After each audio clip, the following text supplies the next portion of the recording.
우리 인생을 살아가다 보면 참 불평불만이 우리 입에서 떨어지지 않을 때가 없습니다. 왜 그러냐면 이 모든 내 눈에 보기에 불합리해 보이고 받아들일 수 없는 어떤 사건, 어떤 질병, 어떤 사고가 났을 때 우리는 흔히 어떻게 생각하냐면 왜 하나님 저입니까? Why me? 왜 나에게 이런 일이 일어납니까? 이해할 수 없는 일이 일어납니까? 라는 것에서부터 시작할 때 우리는 이 사건에 좀 집중해서 보다 보면 이 사건이 왜 나에게 주어졌는지, 왜 일어났는지 해석의 관점보다는 먼저 사건 자체에 함몰될 때가 많기 때문에 그렇습니다. 그래서 어떤 이는 우리 인생은 사건이 아니라 해석입니다 라고 말씀을 하죠. 왜냐하면 사건 그 자체가 아니라 이 사건을 어떻게 해석하며 살 것인가, 이 문제는 바로 우리가 다음에 공부하려고 하는 세계관의 문제입니다. 여러분이 어떤 눈으로 무엇을 어떻게 보느냐 하는 것이 그만큼 중요하죠. 이것이 바로 관점이라 이렇게 합니다. 월드 뷰, 세상을 보는 눈이라 이렇게 이제 알려줍니다. 그러면 이 관점의 차이는 어디에서 과연 오는 것인가? 이 관점의 차이는 바로 우리의 생각의 차이에서 온다는 사실을 우리는 알 수 있습니다. 예를 들어 볼까요? 여러분이 만약에 K라는 항공사에 여러분이 다닌다고 생각해 봅시다.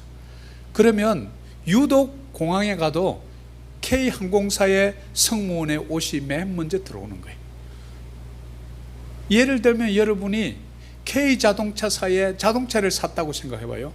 그러면 에드사를 자동차를 끌고 나가면 유독 여러분이 타고 계시는 K 자동차의 같은 모델이 눈에 많이 들어옵니다. 왜 그럴까요? 그럼 그전에는 그런 차가 다니지 않았나요? 그전에는 공항에 가면 그런 비행기가 없었나요? 똑같이 있었고 승무원을 늘 보아왔습니다. 그런데 나의 자녀가 그 회사에 다닌다는 이유만으로도, 나의 자녀가 그 자동차를 타고 다닌다는 이유만으로 그것이 우리 속에 쏙 들어오는 것은 뭘까요? 나의 관심이 거기에 가 있기 때문이에요. 내가 늘 생각하기 때문이라는 거죠. 그래서 우리 신앙생활을 어떤 이들은 이렇게 말합니다. 신앙생활은 우리의 생각을 바꾸는 훈련이다. 왜? 우리는 죄인의 관점에서 늘 살아오던 우리 삶이 성경의 말씀의 관점으로 관점을 바꿔가는 긴 작업이고, 깎아내는 작업이고, 나를 두드려서 하나님의 피조물로 서서히 만들어가는 그런 작업이기 때문에 바로 성경을 통해서 내 삶을 쳐다보고 성경을 통해서 세상을 보는 훈련, 이것이 뭐냐? 신앙생활이다. 이렇게들 얘기를 합니다. 여러분들 지금 일어나고 있는 현 상황을 여러분들의 시각으로 보면 때로는 참 받아들이기 힘들 때도 있습니다. 하나님, 왜 나에게 이런 문제가 생겼습니까? 왜 나에게는 자녀가 없나요? 왜 나에게는 자녀가 있지만 또 속썩입니까? 여러 가지 문제들이 있는데 그것을 나의 관점으로만 보면 그것이 불평불만의 이유가 된다는 거죠. 그러나 이것을 빨리 하나님의 관점으로 보고 예수님의 관점으로 보고, 예수님이라면 이런 상황에서 어떻게 하셨을까라고 관점을 바꿔보는 훈련이 뭐냐면 여러분의 영성이라는 거예요. 그래서 신앙생활을 오래 하다 보면 어떤 사건이 딱 터지면 사건 자체에 집중하기보다는 이 질문이 바뀝니다. 하나님, 왜 나에게 이런 문제가 생겼습니까? 라는 질문에서 하나님, 저에게 알려주고 싶은 것이 무엇입니까? 이렇게 질문이 바뀌는 거죠. 관점이 완전히 바뀌죠. 땅에서 하늘만큼의 차이예요. 우리 죄인에서 하나님의 의인되어 있는 의인의 안경으로 보는 것만큼의 차이예요. 이거는 어마어마한 차이입니다. 여러분, 이 그림을 제가 하나 보여드릴게요. 자, 이 그림이 여러분 보시기에 어떤 그림으로 보이나요?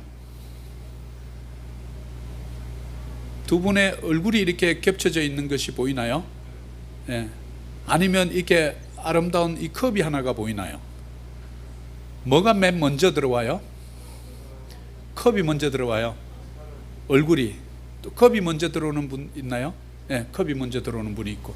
자, 사람마다 다 다르다는 걸 알 수 있어요. 어떤 분은 컵이 먼저 확 보이고, 어떤 분은 두 사람이 이게 서로 마주보고 있는 모습이 보입니다.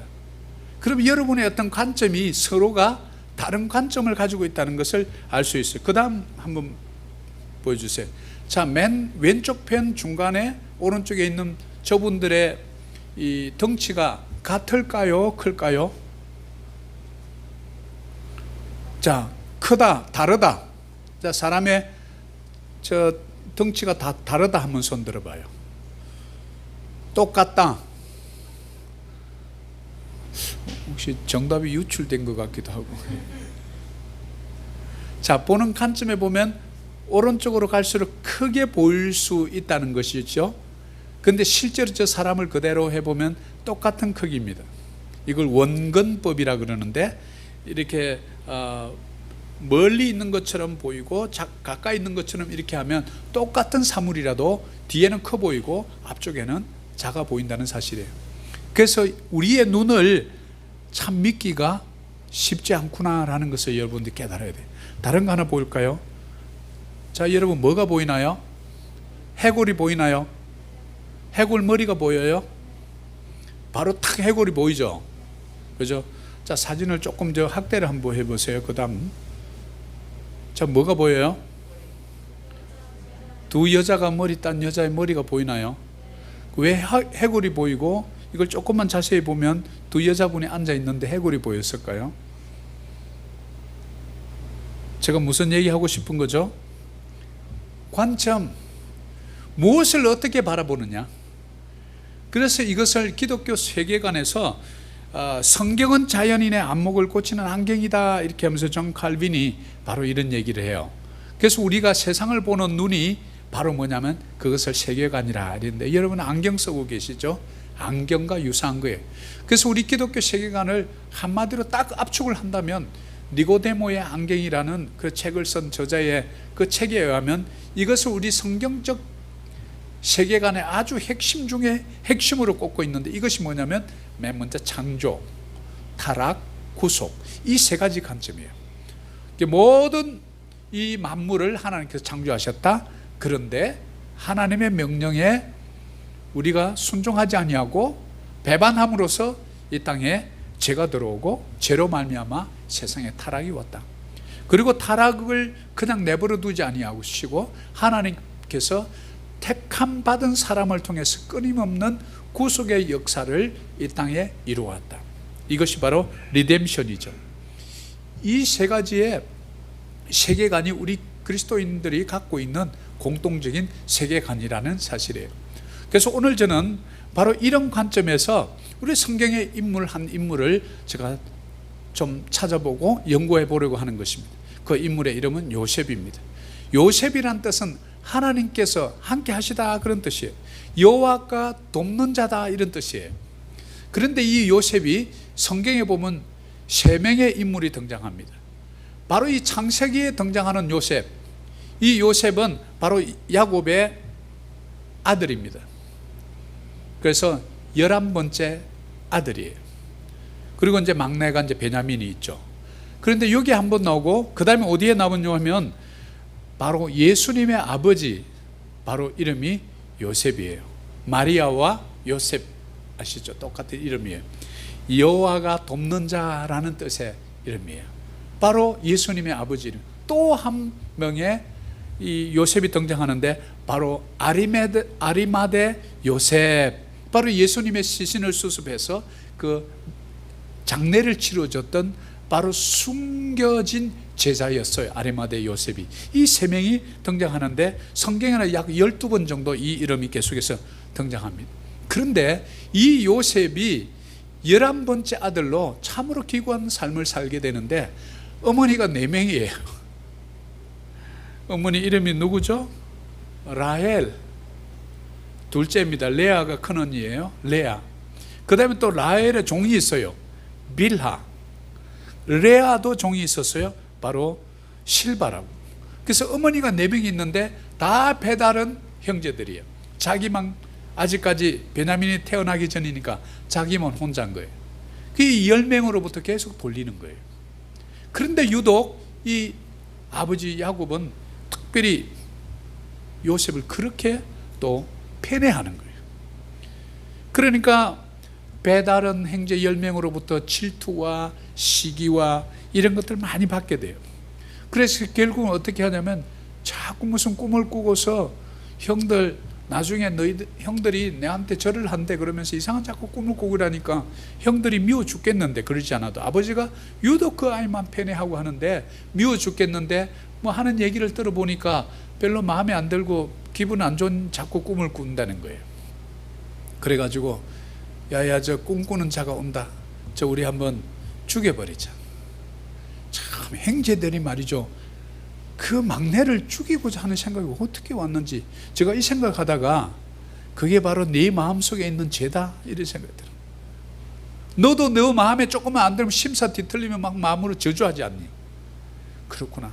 이 형제들을 우리가 그런 시각으로 볼 것이 아니라 그 형제들의 눈에 비친 나의 모습을 볼 수 있어야 된다. 그 형제들의 시기와 질투에 그 눈 속에 내 모습을 보아야 된다고요. 여러분의 모습을 그 10명의 배다른 형제들 눈에서부터 보아야 된다는 사실. 왜? 죄인의 모습이니까. 그래서 예수 그리스도께서 이 땅에 오지 않으실 수가 없었던 거예요. 왜? 그런 인생들을 보니까 불쌍하거든. 그래서 이들을 죽이려고 하다가 광야 구덩이에 던져버립니다.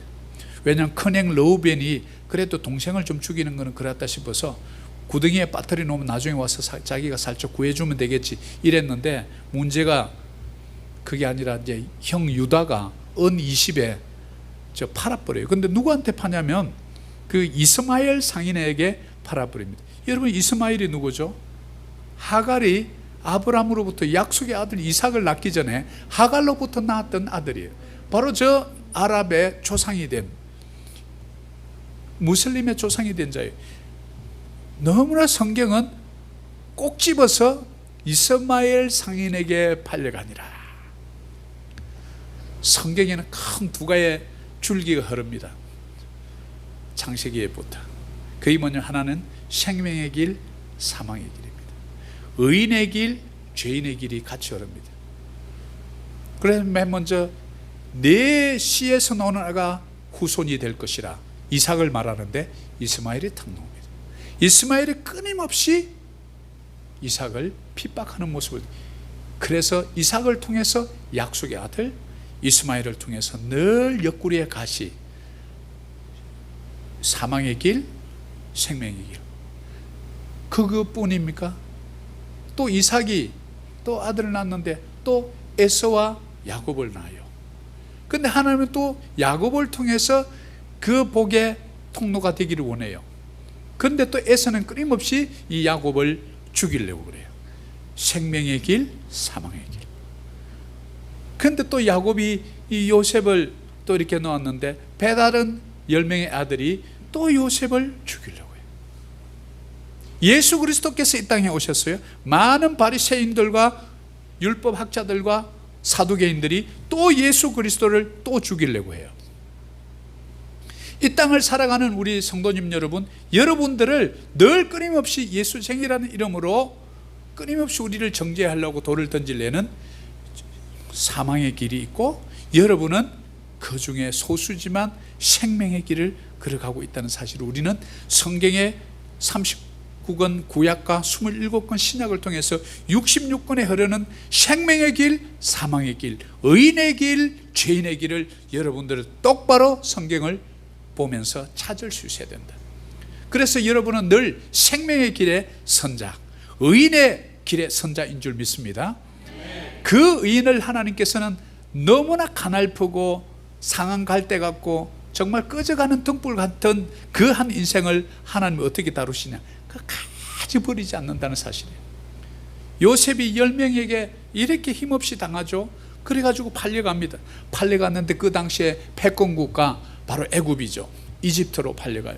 그런데 팔려갔는데 하필이면 그 최강대국의 친위대장 보디발 집에 또 갈 거는 무엇입니까? 보디발 집에 갔는데 워낙 성실하게 일하니까 거기서 인정을 받는 거예요. 그 다음에 한번 볼까요? 창세기 37장 5절에 요셉이 꿈을 꾸고 자기 형들에게 말하며 그들이 그를 동력하였더라. 자, 그 다음에 37장 18절에 요셉이 그들에게 가까이 오기 전에 그들이 요셉을 멀리서 보고 죽이기를 꾀하여 서로 이르되 꿈꾸는 자가 오는도다. 왜냐하면 요셉은 꿈꾸는 자예요. 드리머, 꿈을 꾸는 자예요. 가장 연약한 아들이었지만 늘 뭘 했어요? 꿈을 꾸는 자. 우리 교회를 한번 예를 들어볼까요? 가장 연약하고 3년밖에 되지 않은 정말 별 볼 없는 그런 교회입니다. 그런데 꿈꾸는 자가 오는 듯. 여러분들 가슴 속에 어떤 꿈이 있습니까? 여러분 속에 뜨거운 꿈이 있습니까? 저는 그 꿈이 있습니다. 저녁마다 눈을 뜨면 주님, 한 번 사는 인생 짧고 굵게 살든지 길고 쭉 늘어지게 오래 살든지 하여튼 간에 저에게 주신 이 꿈을 이루게 하옵소서. 제가 그렇게 기도하거든요. 여러분이 꿈꾸는 자 아닐까요? 아시안 10개국은 아무나 부르짖습니까? 목사라고 함부로 부르짖는 것도 아니더라고요. 왜? 무서워서 그런 비전을 잘 함부로 못 부르짖는 것 같아요. 그러나 저와 여러분은 어쩌면 시기와 질투 속에서 힘없는 11번째 아들 같은 이 요셉, 정말 엮이는 가정에서, 엄마가 내신 가정에서 정말 어떻게 보면 참 힘든 그런 삶을 살아가고 있는 요셉과 같은 형편이 마치 우리 교회의 모습 같지 않나요? 꿈꾸는 자가 오는도다. 마닐라의 큰 교회들이 바라보면서 조그마한 게 무슨 또 꿈을 꿨대? 꿈꾸는 자여. 이거는요 칭찬이 아니고 빈정대는 거예요. 꿈꾸는 자가 오는, Look, this dreamer is coming. 빈정대는 거예요. 창세기 37장 28절에 그때에 미디안 사람 상인들이 지나가고 있는지라 형들이 요셉을 구덩이에 끌어올리고 은 20에 그를 이스마엘 사람들에게 팔매 그 상인들이 요셉을 데리고 애굽으로 갔더라. 이스마엘 사람들에게 끊임없이 이 어둠의 세력, 사망의 세력은 늘 우리 주위에 도사리고 있다는 사실. 그 요셉을 탁 잡아서 팠는데 애굽으로 갔더라. 돈의 위력이 무섭습니다. 마태복음 25장에 그래서 너희가 하나님과 재물을 겸하여 섬길 수 없느니라. 이 재물의 힘이요, 이 재물도 끊임없이 사망의 길로 우리를 끌고 가려고 하나는 하나님 생명의 길, 사망의 길을 끊임없이 싸우고 있는 거예요. 그래서 이 재물의 힘을 우리가 완전 콱 눌러서 우리가 faithful servant, 내가 잘 부릴 수 있는 종으로 만들지 않으면 terrible master, 우리를 그냥 끌고 다니고 우리 힘들게 하고 막 폭군이 되는 거예요. 세상의 모든 것이 이렇게 되어 있는 거예요. 가룟 유다도 예수님을 자기의 서성을 은 30에 팔아버렸어요. 이 돈의 무서움을 우리에게 보여주는, 그래서 철저하게 우리는 재정관리를 통해서 이 주신 분이 하나님이시고 우리는 매니저고 우리는 청직이고 모든 만유의 주인 소유주는 예수 그리스도 창조주 하나님이시다, 이런 고백을 할 때 이 만몬의 세력이 생명의 세력을 감히 넘보지 못한다는 사실이에요. 그래서 모든 우리 인생들이 불평을 하는 단계는 약 4가지가 있다고 그래요. 첫 번째 단계는 뭐냐면 우리가 의식하지 못하고 하는 불평이 있어요. 그냥 자동으로 나오는 거예요. 자동으로. 아이고 세상이, 아이고 그 양반이, 아이고 그 사람이, 이게 그냥 내 입에서 달린 거예요. 그다음 두 번째는 의식하지 못한 채 아예 찌들어 있는 상태. 세 번째는 의식을 하기는 하면서 이제 인식은 약간 하는 거예요. 아, 내가 이 성경을 괜히 읽어가지고 성경 자꾸 읽으니까 뭐 불평하는 사람도 뭐 불에도 죽이고 뭐 땅이 삼키기도 하고 막 자꾸 그러던데, 아 무섭긴 하네 이러면서 약간 이제 인식이 되는 단계. 아 불평하면 하나님 좀 싫어할 건데 이제 이걸 좀 인식을 하는 단계. 이게 세 번째 단계. 그럼 네 번째 단계는 뭐냐면 의식하면서 불평하지 않는 단계. 이걸 딱 하면 이거 아닌데, 사탄의 음성을 의식적으로 이제 거절하는 습관이 좀 붙어 있는 거예요. 그런데 문제는 이게 여기까지 가기에 상당히 시간이 좀 걸린다는 문제. 시간이 좀 걸리는 거예요, 이게. 그래서 이 보통 한 패턴, 즉 이 패턴이 습관이 될 때까지 보통 한 40일이 걸린다고 이렇게 보는 거예요. 그래서 우리는 어떻게 해야 되냐면, 예수님도 40일 동안 광야에서 시험을 받거든요. 모세도 시내산에 올라갔는데 공교롭게도 40일 만에 내려와. 거기서 하나님과 깊은 교제. 뭐냐면 우리의 인생에 있어서 굉장히 큰 전환점이 올 때 약 40일 정도가 우리가 습관적으로 계속 그 일을 시작하게 되면 우리의 이 패턴이 바뀐다는 사실을 보여주는 거예요. 그래서 저하고 아내가 좀 이 불평불만 프로젝트를, 좀 불평불만 제로 프로젝트를 해보려고 이 좀 발목에 차는 걸 사러 다녔는데 못 찾았어. 혹시 우리 청년들 다니다가 이름 발목에 끼는 고무 밴드 있죠? 이거 혹시 사면 좀 사줘요. 내가 이렇게 돈 드릴 테니까 우리 모든 성도들에게 한 3주 정도 프로젝트를 한번 시작을 해보려고 그래. 왼쪽에 끼워놨다가 뭐 이렇게 하다가 우연히 탁 막 불평불만하면 눈 쳐다보고 이렇게 하면 딱 빼가지고 오른쪽에 끼워넣는 거예요. 그리고 또 막 한참 얘기해도 나도 모르게 이제 1단계에서 막 나오는 거예요. 그러면 딱 하다 이렇게 하면 또 오른쪽에 그거 빼는 거예요.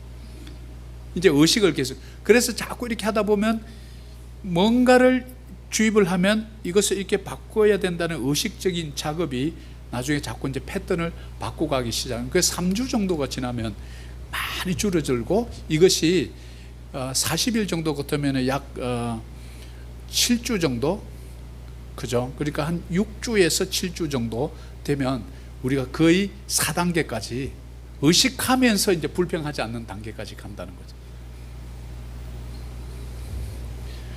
왜냐하면 우리 인간의 마음이 쉽게 잘 안 바뀌거든요. 그래서 여기 계신 분들 혹시 그런 밴드를 좀 사시면 좀 사주세요. 그래서 우리 교회가 전 성도들이 한번 해보려고 그래요. 창세기 39장 5절에 그가 요셉에게 자기의 집과 그의 모든 소유물을 주관하게 한 때부터 여호와께서 요셉을 위하여, 잘 보세요, 여호와께서 요셉을 위하여 그 애굽 사람의 집에 복을 내리심으로 여호와의 복이 그의 집과 밭에 있는 모든 소유에 미친지라.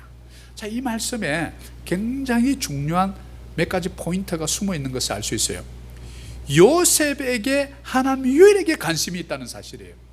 생명의 그 길을 가고 있는 택함 받은 자들에게 하나님은 관심이 있다는 사실이에요. 바로 저와 여러분들입니다. 그리고 우리가 늘 우리를 해하려고 그러고 사망의 세력이 우리를 집어삼키려고 그러고 그럴지라도 해를 받지 않을 것은 여호와의 지팡이와 막대기가 나를 안위하심이니이다. 여호와의 지팡이와 막대기는 하나님의 말씀이에요. 우리의 지팡이, 나를 지탱해 주는 것은 말씀이라고. 이 말씀이 우리를 생명의 길을 계속하도록 악의 세력으로부터, 사망의 세력으로부터 우리 끊임없이 보호해 주는, 바로 보이지 않는 하나님의 능력이 늘 함께 한다는 사실. 어디에서?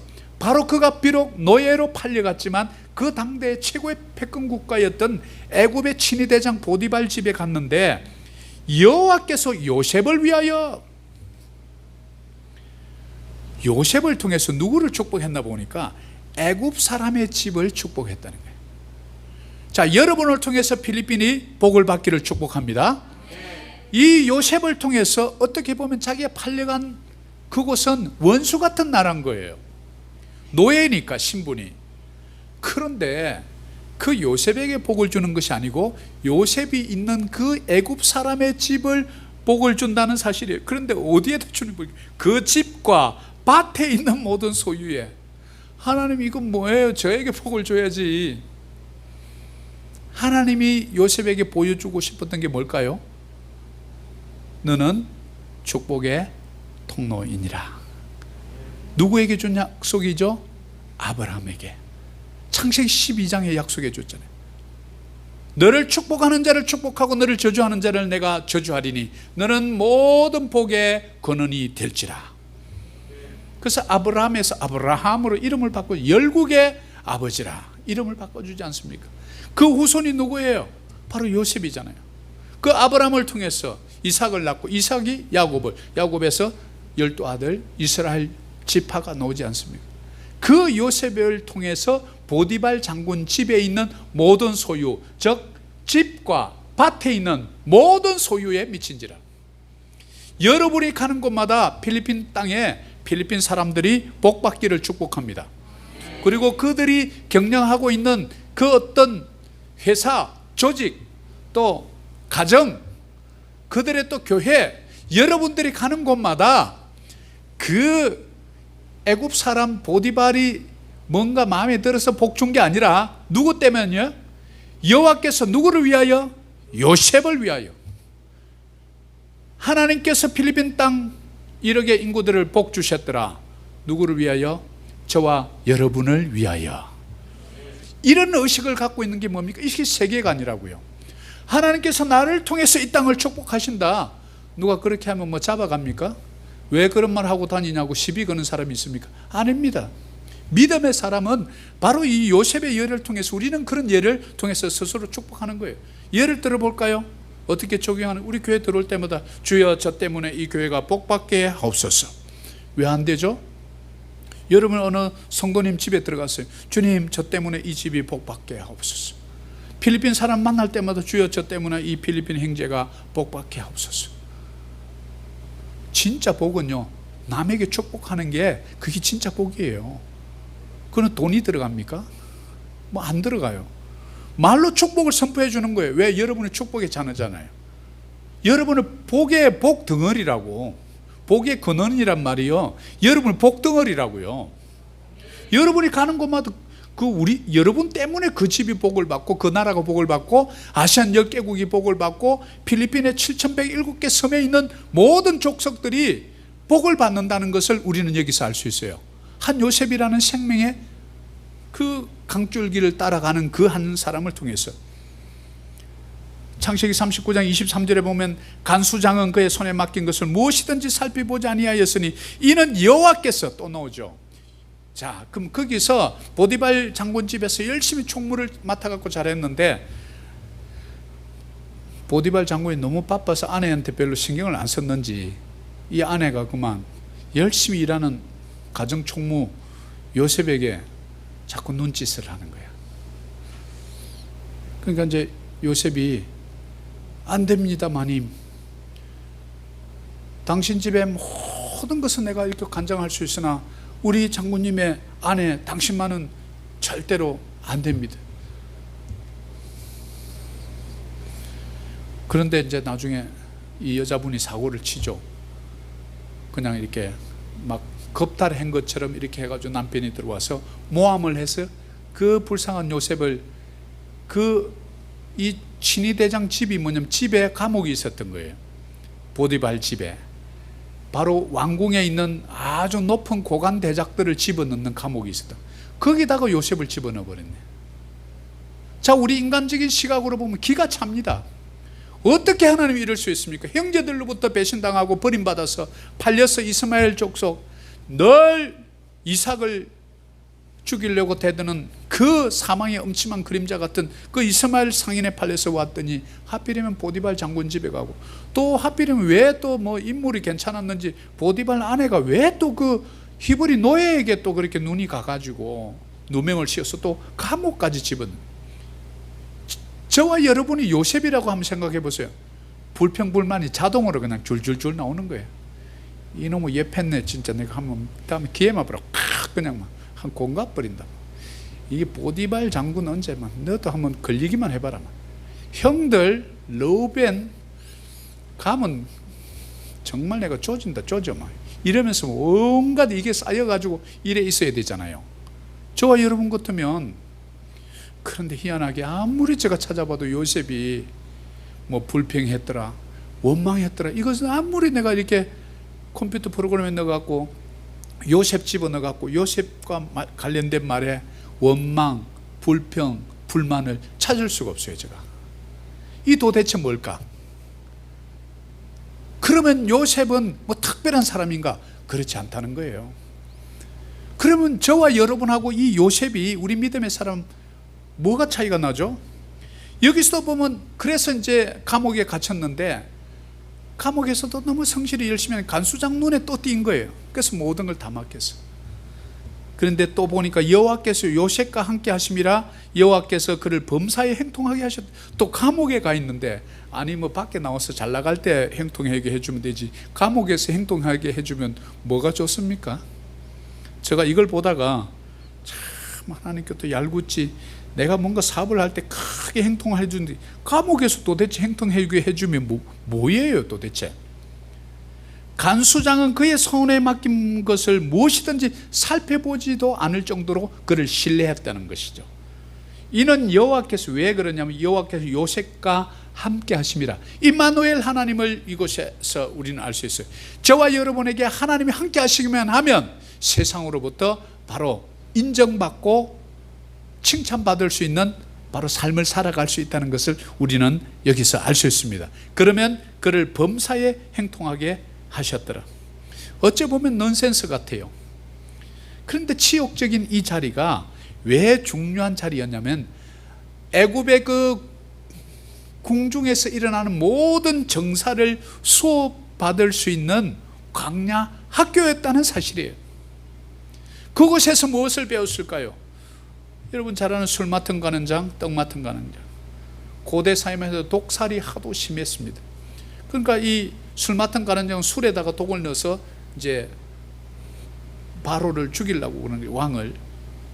떡 맡은 가는 장은 이제 음식 같은 데다 떡하고 이런 데다 독약을 넣어서 위에 이제 바로를 죽이려고 하니까, 떡 맡은 가는 장, 술 맡은 가는 장은 그게 들여보내기 전에 늘 랜덤으로 그걸 먹어보는 거예요. 독이 들으면 자기가 먼저 죽는. 근데 그 술 맡은 가는 장, 떡 맡은 가는 장이 그에 들어온 거예요.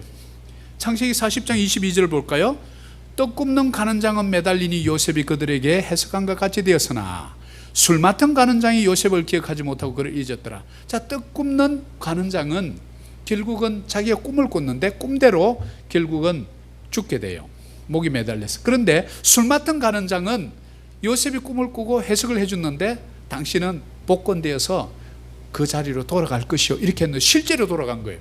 그래서 요셉이 뭐라고 하냐면 이 술 맡은 가는 장한테, 가는 장 혹시 궁으로 들어가거든 나의 이 억울함을 좀 풀어달라고. 나 진짜 보디발 장군 안에 손도 안 댔다고. 나 오히려 막 그걸 하려면 도망가고 막 화장실 숨어 있고 이랬다고. 정말 나의 억울함을 좀 풀어달라고 이렇게 얘기하니까, 이제 이 술 맡은 가는 장이 꿈을 그렇게 자기는 살 것이고 저 떡 맡은 가는 장 죽는다 하니까, 그래 만약에 너 꿈이 해석이 진짜 맞기만 하면 내 반드시 너를 감옥에서 억울함을 풀어줄게. 약속을 찰떡까지 하고 갔는데 몇 년이 지나도 답이 없어. 세상 사람들 믿지 마세요. 약속 찰떡까지 했지. 왜? 죽느냐 사느냐 50대 50 아니에요? 만약 이 요셉이 진짜 꿈의 해석이 맞다면 나는 사는 것이고, 해석이 틀리면 나는 죽는 것인데, 만약에 너의 해석이 맞아서 내가 복권돼서 나가면 내 생명이 살았으니까 너까지 꺾고 모함 정도야. 가장 가까운 믿을 만한 척건들을 술 맡은 가는 장, 떡 맡은 가는 장이 옆에 두지 않겠어요? 왜? 내 생명을 저들이 책임지고 있으니까. 그러니까 얼마나 왕한테 얘기하기 좋겠어요. 내가 저 여차에서 감옥에 있었는데 히브리 노예가 한 명 있는데 꿈을 그렇게 해석을 잘합디다. 근데 가만히 들어보니 그 보디발 장군이 좀 오해를 한 것 같은데 좀 풀어줍시다. 이렇게 하면 그래 당신 말을 믿소 이렇게 탁 풀어줘야 되는데 까맣게 잊었더라. 그 요셉은 뭐야? 뭐 하는 것마다 되는 게 없어. 그런데도 요셉을 기억하지 못하고 그를 잊었더라.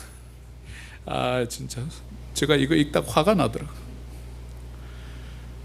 Did not remember Joseph, but forgot him. 아예 잊어버렸어 과거행을. 여러분 세상에 권세 있는 자는 여러분을 잊어도 그곳에 어디에 있든지, 그 깊은 구덩이 속에 있든지, 보디발 집의 히브리 노예로 있든지, 그 감옥에 들어가서 아무도 알아주지 않는 죄수의 몸으로 감옥에 있든지, 사람은 잊을지라도 여호와 하나님은 결코 너를 버리지 아니하시고 잊지 아니하시는 줄 믿습니다. 무갈래의 길을 계속해서 추적하면서 성경을 볼 필요가 있다니. 그렇구나. 요셉에게 하나님이 끊임없이 눈을 떼지 못하고 가는 곳마다 그를 통해서 축복한다는 것을 알 수 있어요. 창세기 41장 39절입니다. 요셉에게 이르되 하나님이 이 모든 것을 네게 보이셨으니 너와 같이 명철하고 지혜 있는 자가 없도다. 자, 그러다가 이제 어느 날 바로가 꿈을 꿉니다. 그런데 이것을 해석하는 사람이 아무도 없는 거예요. 마침 그때 이 술 맡은 간원장이 가만히 보다가 아이고야, 큰일 났다. 몇 년 전에 내가 그 감옥에 있을 때 그 이벌이 노예가 참 내 꿈을 해석해 줘갖고 내가 지금 살아났는데 떡 맡은 간원장은 진짜 죽었지. 근데 보자, 우리 바로의 꿈을 해석해 주는 사람이 없네. 그래가지고 그제서야 정신 차리고 쫓아가서 바로 왕이시여, 내가 여차에서 왕의 의심을 받고 감옥에 있을 때 히브리 노예 한 명을 봤는데 그가 어떻게 해석을 하든지 그 떡 맡은 간원장은 죽을 것이라고 그러고 나는 복권돼서 올 것이라 한 것처럼 내가 이대로 서 있고, 그래서 그 꿈을 신통하게 마칩디다 이러니까, 그래 어디 있냐? 그러니까 보디발 집에 군의대장에 그 감옥에 있습니다. 끌고 와라. 그래서 요셉이 꿈을 딱 해주고 7년 풍년이 오지만 7년 흉년이 올 것이니까 이렇게 하시고 대차까지 딱 대주니까 바로가 깜짝 놀란 거예요. 그래서 하는 말, 하나님이 이 모든 것을 내게 보이셨으니, 그 당대의 패권 국가의 왕이 아무것도 알지 못하는 이 어린애 같았던 요셉이 와서 꿈을 해석해주고 해석뿐만 아니라 대책까지 제시해 주는 것을 보고 이거는 이 히브리 노예의 머리에서 나온 게 아니라는 것을 바로 왕이 알았던 것 같아요. 하나님이 이 모든 것을 네게 보이셨으니, 저와 여러분이 힘없는 요셉같이 감옥에 갇혀있는 그런 모습 같은 우리를 통해서 하나님의 임재가 드러나기를 축복합니다. 보세요, 요셉을 통해서 하나님이 이 모든 것을 네게 보이셨으니, 뭐 전도를 했습니까? 그렇지 않습니다. 그러나 요셉의 이 지혜와 명철을 통해서 바로가 요셉을 통해서 하나님을 보는 영적인 생명의 통로가 됐다는 사실을 여러분 꼭 기억하시기를 바랍니다. 너와 같이 명철하고 지혜 있는 자가 없도다. 그래서 제가 이것을 이렇게 보다 명철과 지혜 이런 걸 쭉 보다가 우리가 말씀과 성령이 통치하는 교회 이렇게 했는데, 제가 이 말씀을 생각하다 이런 것을 생각해 본 거예요. 말씀으로 하나님을 체험하는 교회가 되자. 아멘이시죠? 많은 사람들이 이렇게 신앙생활을 하면서 내가 하나님을 저기서 만났다, 하나님을 내가 여기서 만났다, 하나님을 내가 꿈 가운데 만났다, 하나님을 내가 환상 가운데 만났다, 어느 권사님이 나에게 기도해 줄 때, 어느 전도사님이 기도해 줄 때 하나님을 만났다, 이런 미혹에 빠지지 말고 말씀 읽다가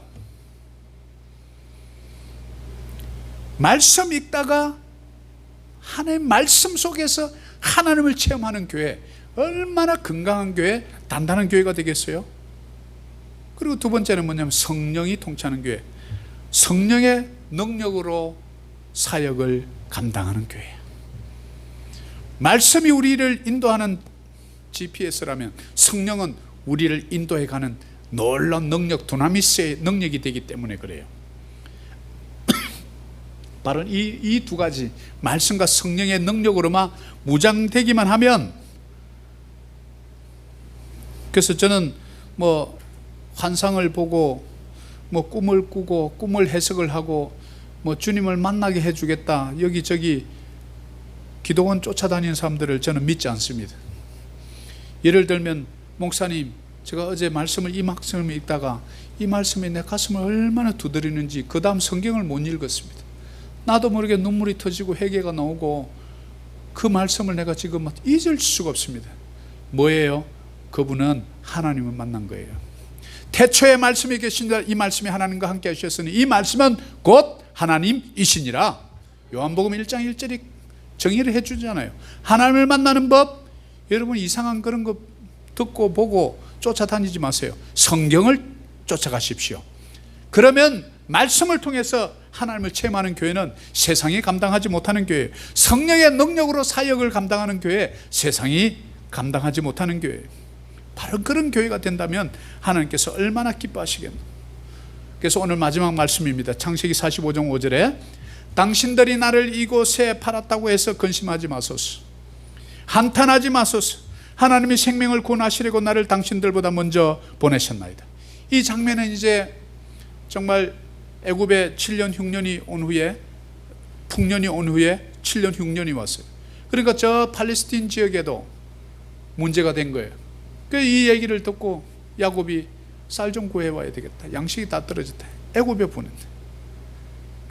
보냈는데 자기 죽었다고, 사자에게 찢어져서 죽었다고 거짓 보고했던 아들의 말에 속아서 그 11번째 요셉을 생각하며 늘 눈물로 지새고 있는 이 야곱이 자기 11번째 아들 요셉이 살아서 있을 뿐만 아니라 애굽의 국무총리가 되어 있다는 사실을 까마득히 몰랐던 거예요. 나중에 여차여차해서 결국은 알게 돼요. 그런데 아버지가 죽었습니다. 그러니까 이제 형제들이 가만히 보니까 이제 무서운 거예요. 그 이제 막내 베냐민도 어머니가 나타가 죽고 이제 12명인데 10명이 이제 부들부들 떠는 거예요. 아버지 있을 때는 아버지 보고 요셉 저기 우리를 안 주겠지만 이제 아버지 돌아가셔서 우리 큰일 났다. 우리를 틀림없이 이 최강대국에 지금 뭐 바로 다음에 2인자니 한마디만 하면 그냥 최강대국 군사기술, 요즘으로 치면 A1 에브람스 탱크 그 이제 그 마차거든요. 칼 달린 마차. 바로 와서 그냥 한 칼에 다 죽일 수 있는, 두려워서 떨고 있을 때 그때 요셉이 하는 고백이에요.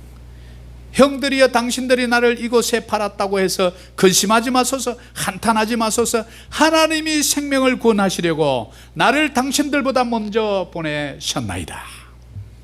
참 보세요. 이 관점, 이 세계관 저와 여러분이 배워야 되지 않을까요? 요셉만큼 여러분이 억울하십니까? 거의요 13년을 이렇게 감옥 보내고 이렇게 했어요. 그러면 여러분 뭐 1년 3개월만 해도 죽으려고 막 힘들다고 막 난리를 피우잖아요. 13년 동안 상상하지도 못할 노예로 팔려가요. 누명을 쓰고 감옥에 들어가요. 그런 인생에게 하나님은 끊임없이 광야 학교 같은 그곳에 애굽에 넣지 않았으면 그곳이 인큐베이터였던 거예요. 그곳에서 궁정의 모든 일을 술 맡은 간원장으로부터, 떡 맡은 간원장으로부터 늘 아침에 일어나면 감옥에서 아무것도 할 수 없는데 무슨 얘기했을까요? 술 맡은 간원장, 떡 맡은 간원장이 둘이 뭐라고 자꾸 얘기하는 거예요. 그 간신 그놈을 어서 없애야 돼. 이러면서 그 궁에서 일어나는 얘기를 둘이 하면 계속 하고 앉았는 거예요. 그 감옥에 누가 들어 앉아 있습니까? 요셉이 맨날 듣는 거예요. 그런 놈이 있었어? 악질이네, 악질. 그러면 그 얘기를 다 궁중에 대소사를 돌아가는 일을 궁중학습법, 제가 지어낸 이름이, 감옥에서 궁중학습을 다 받는 거예요. 궁중사관학교에. 내가 나가면 저 친구를 조심해야 돼. 그런데 딱 생각지도 못하게 국무총리가 됐네. 그럼 바로왕 빼고는 다 자기 신하잖아요. 그러면 뭐 평상시에 딱 얘기 들었던데 정리 탁탁 하니까 내부의 적을 다 소탕하고 잘 했겠죠. 요셉이 바라보았던 것은 그 감옥마저도 이것이 하나님께서 나에게 보낸 광야 학교요, 궁중 학교라.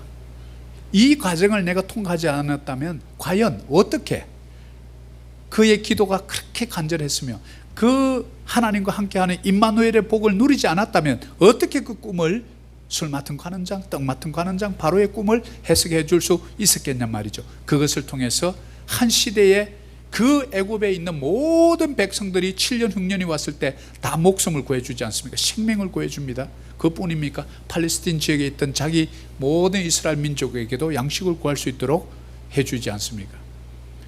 저와 여러분이 오늘날 생명의 길을 걸어가고 있는 바로 그 요셉인 줄 믿습니다.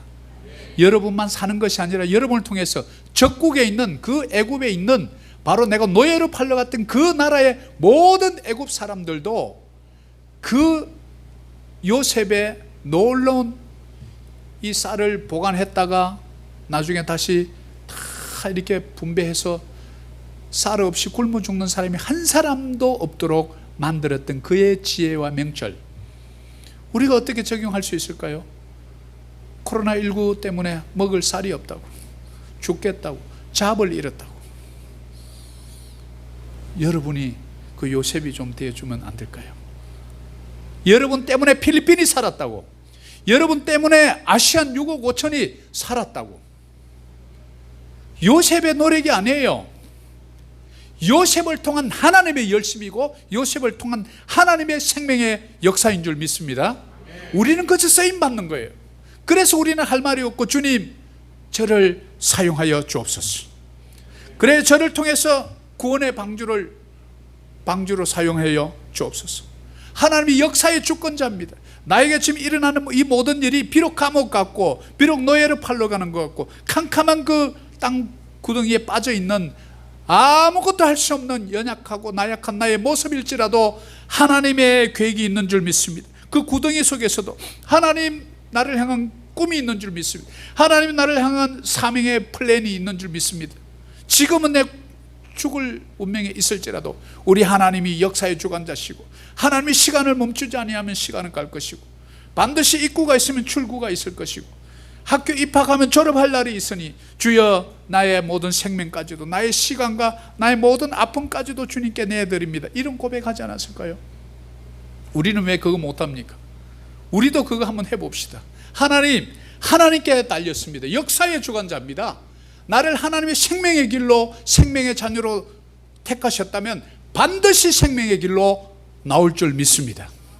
이런 고백으로 나가면 여러분이 21세기에 요셉이 되는 것이고, 그 요셉을 통해서 바로왕을 축복하게 되고, 그 요셉을 통해서 애굽의 많은 백성들을 먹이게 되고, 그 요셉을 통해서 나중에 60만, 즉 약 전체 인구가 약 200만이 되어서 그 애굽에서 인큐베이터가 되어서 새로운 이스라엘의 역사를 쓴다는 것을 우리는 결코 잊어서는 안 됩니다. 오늘 결론을 맺겠습니다. 우리는 불평의 작은 여우 제거해야 합니다. 그렇지만 우리는 하나님의 꿈을 꾸는 자가 되어야 되고, 인생의 광야 학교 두려워해서는 안 됩니다. 그래서 불평불만을 우리가 줄이기 위해서 우리 교회가 좀 그런 불평 제로 프로젝트를 꼭 해보려고 합니다. 그리고 광야 학교는 반드시 졸업할 날이 있고, 그리고 무엇보다 중요한 것은 믿음의 사람으로 크게 사용하시는 목적이 있다는 것. 그래서 우리가 하나님을 믿을 때 하나님께서는 우리에게 말씀에 근거한 원대한 비전과 꿈을 주시는 줄 믿습니다.